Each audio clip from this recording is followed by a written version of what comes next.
Okay, magandang araw. Ayan, Curie Key Elite Coffee Maker. Ayan. Bagong bago pa to. 120 na i-plug sa 220 ng may-ari. Galing daw Amerika to. Tingnan natin kung anong sira nito.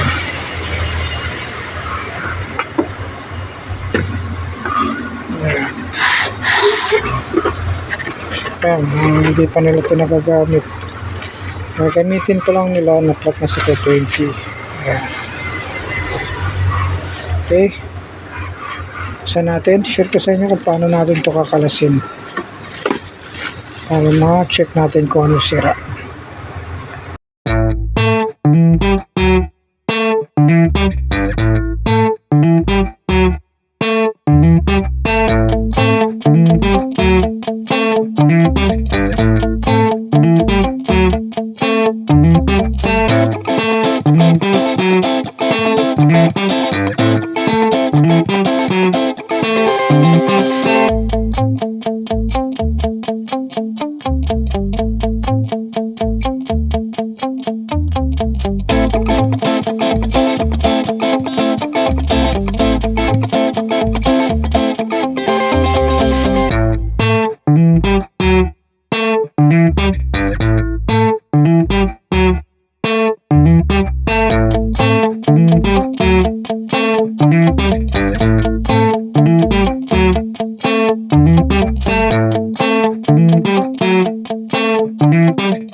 Tinisting natin yung varistor, putok.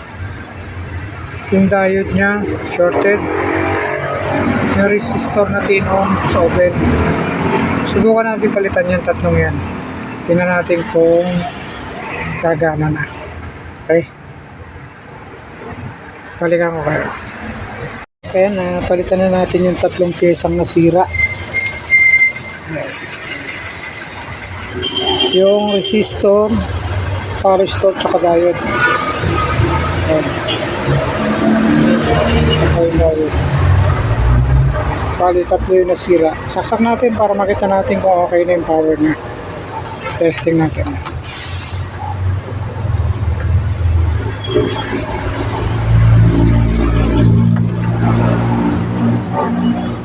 Kuhantin lang natin, baka makalimutan.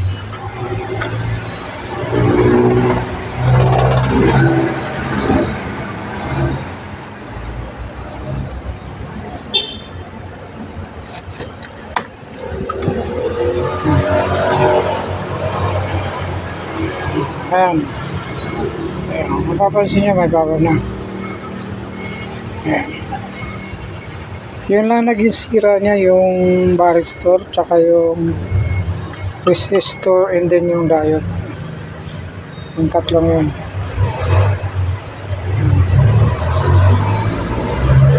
Okay. Maraming salamat. Kung bago ka lang sa channel ko, pakisubscribe na lang. Pakipindot nyo na lang ang notification bell para lahat ng bagong video natin updated kayo.